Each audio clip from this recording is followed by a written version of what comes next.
In Putin's Russia, Victory Day is about more than remembering the defeat of Nazi Germany and the millions of Russians who died during that endeavour.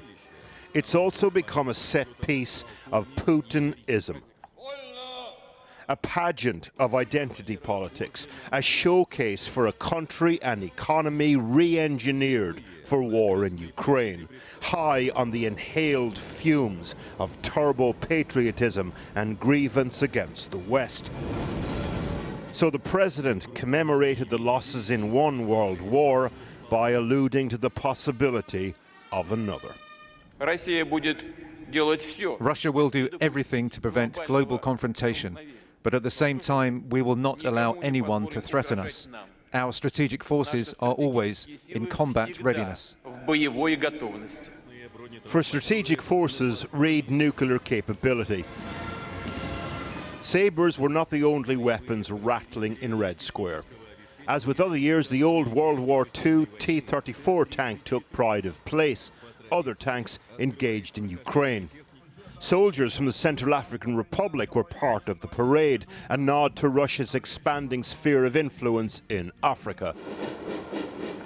Vladimir Putin also has other reasons to be cheerful.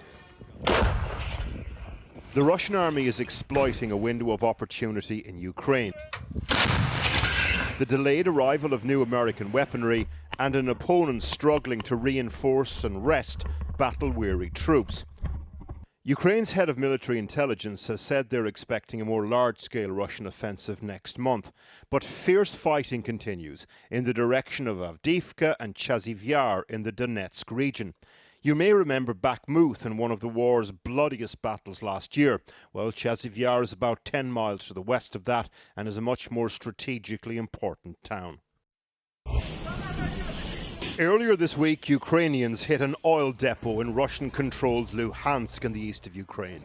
The authorities there said a US-supplied missile system had been used, something we can't verify.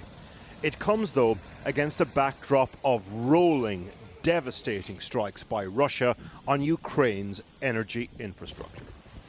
The